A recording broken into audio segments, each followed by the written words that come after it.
అటు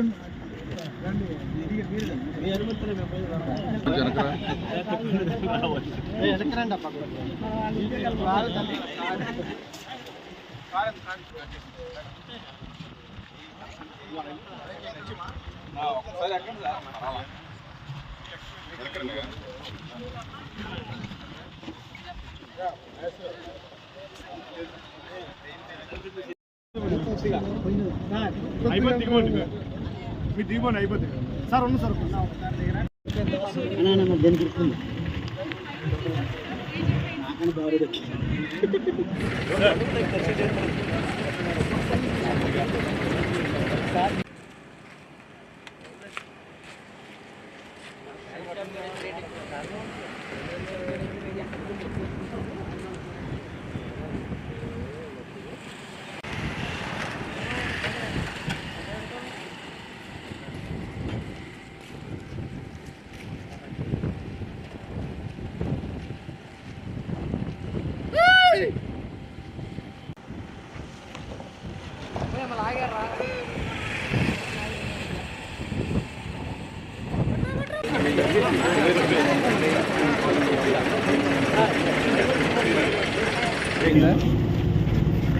కొల్లేరు maps +5 count నరికిరా మన camera వెనక్కి పెట్టన్నాడా రమేష్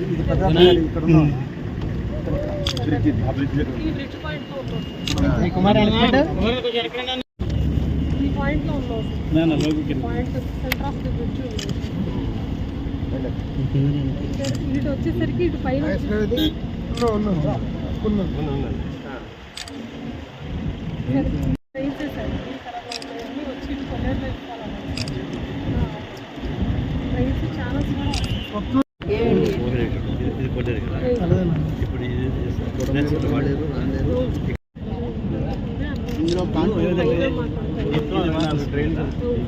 నా రౌండ్ లోగో వచ్చు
ఎప్పుడు చంద్రబాబు నాయుడు ముఖ్యమంత్రి అయినా అప్పుడు కరువు వచ్చేస్తుంది ప్రశ్న పెద్ద గొడవ.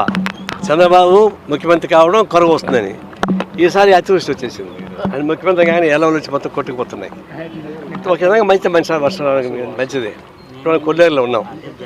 ఇది ఎప్పటి నుంచో పాత సమస్య. కొల్లేరు ఒకప్పుడు 2 లక్షల ఎకరాలు, 7 కాంటూరు దాకా దానికి పర్మిషన్ మొట్టమొదట. తర్వాత అప్పుడు వర్షాలు సరిగ్గా లేకుండా వల్ల దాన్ని 5వ కాంటూరు దాకా కుదించి తర్వాత రైతులకి ఈ సొసైటీ యాక్ట్ కింద మీరు ఏమి దానిలో ఏమి కట్టడాలు నిర్మించకూడదు, ఏమి ఎరువులు వేయకూడదు, నేచురల్ పంట చేసుకోవచ్చు అని చెప్పేసి సొసైటీ లెక్కన ఇచ్చారు. అది వెంగళరావు గారు ముఖ్యమంత్రి ఉండగా. తర్వాత దాన్ని కార్పొరేట్ కంపెనీ చేరిన తర్వాత రైతులందరూ ఒడ్డేసి మొత్తం ఒక్కొక్కరు 500 ఎకరాలు 2000 ఎకరాలు తీసేసుకున్నారు. వాళ్ళకంతా నెల కిందని సంవత్సరం ఇచ్చేవాళ్ళు, ఎకరాకి ఇచ్చేవాళ్ళు. వాళ్ళు ఏం పని లేకుండా హాయిగా బతకచ్చు అని చెప్పేసి వాళ్ళు అనుకున్నారు. వీళ్ళు ₹100 కోట్ల 100 కోట్ల రూపాయలు సంపాదించామని వీళ్ళు చేశారు. దీనివల్ల ఏమైంది, ఇప్పుడు 5వ కాంటూరు దాకా ఉంది కాస్త మొత్తం చెరువులు తవ్వుకుంటూ 3వ కాంటూరు దాకా వచ్చేసారు. అప్పుడు మేము పెద్ద ఎత్తున ఆందోళన చేసాం. వైఎస్ రాజశేఖర్ ముఖ్యమంత్రిగా ఉన్నప్పుడు దీని మీద పెద్ద ఆందోళన చేస్తే అగర్వాల్ ఇప్పుడు కలెక్టర్గా ఉన్నాడు, ఆయనకు ఫుల్ పర్మిషన్ ఇచ్చాడు. 5వ కాంటూరు దాకా మొత్తం కొట్టేయండి అని చెప్పేసి హామీ ఇస్తే ఆయన రాత్రి మౌళ్ళు నిలబడి చేశాడు. దానికి సిపిఐ ఒకటే సపోర్ట్ చేసింది. సమస్య ఏంటంటే అధికార పార్టీ కూడా కాంగ్రెస్ పార్టీ కూడా సపోర్ట్ చేయలేదు, ఒక కమ్యూనిస్ట్ పార్టీ మేము మాత్రం నిలబడి చేసాం. అది బాగా పీక్ వచ్చిన తర్వాత ఎలక్షన్ దగ్గర పడే ఉంది. ప్రతిపక్ష నాయకుడు చంద్రబాబు నాయుడు కూడా మేము 3వ కాంటూరు దాకా ఒప్పుకుంటామని చెప్పేసాడు. ఎందుకంటే ఫిష్ మాఫియా పవర్ఫుల్ కదా, డబ్బులు రీత్యా అన్ని రీత్యా కూడా కంట్రోల్ చేయాలి. ₹1,000 కోట్ల వ్యాపారం జరిగేటువంటి వాళ్ళంతా ఒకటైన తర్వాత చంద్రబాబు అపోజిషన్లో ఉన్నప్పుడు అతను 3వ కాంటూరు దాకా మేము ఒప్పుకుంటామని చెప్పేశాడు. అప్పుడు రాజశేఖరుడు భయపడి ఆ ఓట్లంతా ఆడిపోతాయేమో, మనం తెచ్చుకుందాం, ఆ చేపలు ఆపానికి ఒక మంది తెచ్చుకుందాం ఉద్దేశంతో ఆయనకు మేము 3వ కాంటూరు దాకా ఒప్పేసుకుందాం అని చెప్పి అగర్వాల్ ఇక్కడి నుంచి పంపించేశాడు. అప్పుడు నుంచి ఆగిపోయింది. అప్పుడు 3వ కాంటూరు దాకా మళ్ళీ చెరువులు విపరీతంగా వచ్చినాయి. మేము మొట్టమొదటి చెప్తా ఉన్నాం, ఈ ఎల్ల వచ్చినప్పుడు ఎల్లలో మునిగిపోయేది కాకుండా కానీ ఎదురు పక్క వెస్ట్ గోదావరి పక్క దాదాపు 1,20,000 ఎకరాలు వరి పంట, చేతికొచ్చిన వరి పంట మునిగిపోయేది. ఇది ఎందుకు, కొల్లేరు నీళ్లు పోవు, మొత్తం చెరువు గట్లు వచ్చేసినాయి. ఫ్లోగా నేచురల్ వాటర్ లేకుండా పోయేకాడికి ఏడగడ్డ గట్లు వచ్చేకాడికి వర్షం పడినప్పుడు దాని దారి అది ఎత్తుక్కుంది, కొల్లేరు దారి ఎత్తుక్కోలేదు. దీన్ని అన్యాయం జరుగుతుందని చెప్పేసి అని చెప్పాము. ఇది అంతర్జాతీయ స్థాయిలో యుఎన్ఓలో చర్చ జరిగింది. దీనిపైన యుఎన్ఓ వాళ్ళు కూడా 70 సరస్సులు ఈ విధంగా దేశం ప్రపంచమంతగా ఉన్నాయి. ఇక్కడ ఉండేది 270 పక్షులు ప్రపంచం మొత్తం మీద ఇక్కడికి వస్తాయి. కాబట్టి ఇది చాలా అభయారణ్యం కింద ప్రకటించాలని చెప్పేసి స్పష్టంగా చెప్పారు. దీని మీద ఎవిక్షన్ చేయమని చెప్పని నేషనల్ గ్రీన్ ట్రిబ్యునల్ కూడా పర్మిషన్ ఇచ్చింది. అయినా దాని జోలికి ఎవరు పోలేకపోయారు. సుప్రీంకోర్టులో ఇంకా ఉంది. సుప్రీంకోర్టు దానికి దాగుడు మూత ఆడుతామని భయపడుతున్నారు. దానికి భయం ఏంటంటే ఈ రాష్ట్రాన్ని పరిపాలించిన వెంగళరావు తర్వాత ఎవరు ముఖ్యమంత్రి అయినా వాళ్ళందరూ ముద్దాయిల కింద లెక్క. వాళ్ళ సమయంలో వాళ్ళ రాజకీయ పార్టీలు వాళ్ళకి అనుకూలంగా ఉండేవాళ్ళు చెరువులు తువేసుకున్నారు. అందువల్ల కాలుష్యం దెబ్బతినిపోయింది, పక్షులు రాకుండా పోయినాయి. తర్వాత యుఎన్ఓ డెసిషన్స్ మంట కలిసిపోయింది, గ్రీన్ ట్రిబ్యునల్ డెసిషన్స్ పెండింగ్ అయిపోయింది, సుప్రీంకోర్టులో అప్పీల్ చేస్తే అది ఇంకా పెండింగ్ ఉంది. ఇవన్నీ కూడా రాజకీయ నాయకులు సరైన పట్టించుకోకపోవడానికి కారణం. ఇప్పుడు అందరూ కళ్ళబొల్లి మాట్లాడుతున్నారు, ముసలి ఖరీదు వస్తున్నారు. అది కరెక్ట్ కాదు. ఇప్పటికైనా సరే 5వ కాంటూర్ దాకా దాన్ని క్లియర్ చేయాల్సిందే. ఎంత పెద్దవాళ్ళు ఉన్నా దాన్ని కొట్టి తీసేయాల్సిందే. లేకుండా పోతే ఎంత ఇట్లాంటి కెలామిటీ వచ్చినప్పుడు ఏమవుతుంది, ప్రతి సంవత్సరం కూడా వర్షాలు వచ్చినప్పుడు వెస్ట్ గోదావరి చుట్టుపక్కల ఆ పక్క వరి పంటలు మొత్తం నాశనం అయిపోతాయి, ఈ పక్క ముంపుకు గురవుతుంది, అన్ని రకాల నష్టం వస్తుంది. కాబట్టి దీన్ని తక్షణం చేయమని చెప్తాం. ఇప్పుడు ఎక్కువ వచ్చిన మాట వాస్తవమే. బహుశా 1922 తర్వాత పెద్ద ఎత్తున ఇప్పుడు వచ్చిన మాట వాస్తవం. వస్తాయి, సహజం. ఇప్పుడు ఎకలాజికల్ ప్రాబ్లమ్స్కు, లేదా నీళ్ల ప్రాబ్లంకి, తర్వాత అధిక వర్షానికి రాజకీయ సంబంధం లేదు కదా, అవి వచ్చేస్తుంటాయి. దాన్ని కంట్రోల్ చేయాల్సిన బాధ్యత మంది. ఇప్పటికైనా చంద్రబాబు నాయుడు పట్టించుకొని దీన్ని చేయాలి. మేము మన్మోహన్ సింగ్ ప్రధానమంత్రి ఉన్నప్పుడు ఈ నుంచి మేము వెళ్ళి ఒక రిప్రజెంట్ చేసినాం. అప్పుడు సుధాకర్ రెడ్డి గారు ఎంపీ ఉన్నారు. మన్మోహన్ సింగ్ మొత్తం విన్నాడు. ఆయన ఏంటని అడిగితే 5వ కాంటూర్ దాకా ఖాళీ చేయించండి అని చెప్పినాం. వచ్చేస్తుంటే పిలిచి వెనక్కి పిలిచాడు నన్ను. పిలిచి of all the way from Andhra you came here for the environmental purpose. ఏం మీ ఉద్దేశం కానీ ఆ ప్రాజెక్టులు కావాలి, ఈ ఉద్యోగాలు కావాలి అవి అడగలే. కేవలం కాలుష్యం పైన, ఎన్విరాన్మెంట్ పైన మీరు దాకా వచ్చేందుకు సంతోషాన్ని అభినందన చెప్పాడు నాకు. వచ్చిన అరగంటకి అప్పుడు కేశవరావు పీసీఐ ప్రెసిడెంట్గా ఉన్నాడు. ఆయన నాకు ఫోన్ చేశాడు, ఏం చేసి వచ్చారు పిఎం ఆఫీస్లో, నాకు ఫోన్ చేసి అమ్మంటున్నారు అర్జెంటుగా అని, నీ మీద కంప్లైంట్ చేసి వచ్చాము, నువ్వే చెరువులో వస్తుంటా అని చెప్పాడు. ఊరికి జోక్ చేశా, పరిగెత్తుకుంటూ పోయాడు. దాన్ని చూడమని చెప్పాడు. అంటే ప్రైమ్ మినిస్టర్ కూడా రియాక్ట్ అయ్యాడు. సుప్రీంకోర్టు పెండింగ్లో పెట్టింది, గ్రీన్ ట్రిబ్యునల్ డెసిషన్ ఇచ్చింది, యుఎన్ వాళ్ళు డెసిషన్ ఇచ్చారు, ఇంప్లిమెంట్ కాలేదు. దీనికి రాజకీయ భయపడిన కానే కాదు. ఇప్పటికైనా చంద్రబాబు నాయుడు దాన్ని పట్టించుకొని, మీకు మా ప్రధానమంత్రికి దోషాలు ఉంది కాబట్టి, మీ మాట ఆయన వింటాడు కాబట్టి, మీ పైన ఆయన డిపెండ్ అయినాడు కాబట్టి ఇప్పుడైనా మీరు పట్టించుకోండి. ఇవన్నీ తాత్కాలికం. శాశ్వతంగా రాష్ట్రాన్ని పరిపాలించేందుకు ఉపయోగపడే పద్ధతుల్లో, ప్రజల్ని కాపాడే పద్ధతుల్లో ఒక డెసిషన్ ఖచ్చితంగా తీసుకోవాలి. మీరు ఈ కొల్లేరు సంబంధించి 5వ కాంట్రాక్ట్ తీసుకోవడానికి మీరు ఏం డెసిషన్ తీసుకున్నా కమ్యూనిస్ట్ పార్టీ మీతో ఉంటుంది.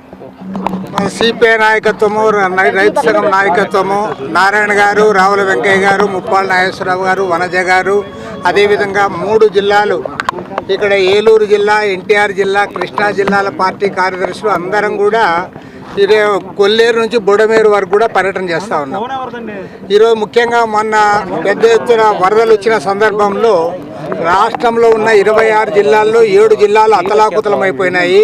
ఆ 7 జిల్లాల్లో మన ఏలూరు జిల్లా, వెస్ట్ గోదావరి జిల్లా, ఎన్టీఆర్ జిల్లా, కృష్ణా జిల్లా, పల్నాడు జిల్లా, గుంటూరు జిల్లా, బాపట్ల, ఈ 7 జిల్లాలు కూడా పూర్తి స్థాయిలో అతలాకుతలమైపోయినాయి. ఈ సందర్భంలో మేము స్పష్టంగా చెప్తున్నది ఏమంటే, బుడమేరు అనేది టోటల్గా ఆక్రమణకు గురైంది కాబట్టి ఆ వాటర్ అంతా కూడా కొల్లేరుకు చేరలేకపోయింది. కొల్లేరులోకి వస్తామంటే కూడా ఇక్కడ కొల్లేరులో కూడా ఆక్రమణలు ఉన్నాయి. ఇంతకుముందు నారాయణ గారు చెప్పినట్లుగా అది ఏదైతే 5వ కాంటూర్ వరకు అయితే ఉందో ఆ 5వ కాంటూర్ వరకు దీన్ని కాపాడాల్సిన బాధ్యత ప్రభుత్వం పైన ఉంది. ప్రభుత్వం ఆ పని చేయడంలే. కాబట్టి ఇవాళ మేము స్పష్టంగా చంద్రబాబు నాయుడు గారికి చెప్తా ఉన్నాం, ఇది చంద్రబాబు నాయుడు గారికి ఇది ఒక ఛాలెంజ్గా తీసుకోవాలని కోరుతా ఉన్నాం. ఎందుకంటే అక్కడ బుడమేరు ఆక్రమణలు చేశారు, విజయవాడ నష్టపోయింది. కొల్లేరు ఆక్రమణలు చేశారు కాబట్టి వందల వేల ఎకరాల్లో భూములన్నీ కూడా, పంటలన్నీ కూడా నాశనం అయిపోయినాయి. కాబట్టి ఏమంటే కొల్లేరును కాపాడాలి, బుడమేరును కాపాడాలి. ఆ రకంగా ఏదైతే గతంలో 1999లో జీవో నంబర్ 120 ప్రకారం 77,138 ఎకరాలు ఉందని చెప్పారు. దాన్ని అంతా కూడా కొల్లేరు వన్యప్రాణి అభయారణ్యం కింద కాపాడాల్సిన బాధ్యత ఈ ప్రభుత్వం పైన ఉంది. చంద్రబాబు నాయుడు గారికి ఛాలెంజ్ చేసి చెప్తా ఉన్నాం, నీవు ఆ బాధ్యత తీసుకోవాలి ముఖ్యమంత్రిగా అని చెప్తా ఉన్నాం. కాబట్టి మేము ఈరోజు వచ్చి వదిలిపెట్టుకోవాలని మేము అనుకోవడంలే. దీని తర్వాత వెంటనే ముఖ్యమంత్రి గారిని కూడా కలుస్తూ ఉన్నాం. ఆ తర్వాత ఢిల్లీకి వెళ్ళి కేంద్ర ప్రభుత్వం దృష్టికి కూడా తీసుకొని వస్తాం. అంతేకాదు ఇవాళ అంతర్జాతీయంగా కూడా ఐక్యరాజ్య సమితి పరిధిలో కూడా ఈ అంశం ఉన్నందువల్ల ఐక్యరాజ్య సమితికి కూడా ఇక్కడ జరుగుతున్న అక్రమాలు, దౌర్జన్యాలు, మరో మాటలు చెప్పాలంటే ఆక్రమణల పైన ఖచ్చితంగా వారికి కూడా కంప్లైంట్ చేస్తాం. ఎందుకంటే మన భారతదేశ ప్రభుత్వమే స్పష్టంగా చెప్పింది దీన్ని కాపాడుతామని. కానీ వాళ్ళు కాపాడడంలే, దీన్ని అంతా వదిలిపెట్టారు. ఇవాళ పర్యావరణం అంతా కూడా దెబ్బతింటా ఉంది. ఎవరైతే వేల కోట్ల రూపాయలు ఇవాళ చేపల చెరువుల ద్వారా, రొయ్యల చెరువుల ద్వారా కొల్లగొడతా ఉన్నారో వాళ్ళతో రాజకీయ నాయకులు కుమ్మక్కై వీళ్ళందరూ కూడా కలిసి దోచుకుంటా ఉన్నారు. ఎవరు అధికారంలో ఉన్నా కూడా ఈ దోపిడీ మాత్రం ఆగడం లేదు. కాబట్టి ఈ దోపిడీ ఆపాలి, ఈ అభయారణ్యాన్ని కాపాడాలి, కొల్లేరు నుంచి బుడమేరు వరకు ఆక్రమణలన్నీ కూడా తొలగించాలి. అంతవరకు కూడా ఈ ప్రభుత్వం పోరాటం పూనుకుంటా ఉన్నాం. వెంటనే మేము ముఖ్యమంత్రి చంద్రబాబు నాయుడు గారిని కూడా కలిసి ఈ వివరాలన్నీ కూడా ఆయనకు తెలియజేస్తా ఉన్నాం.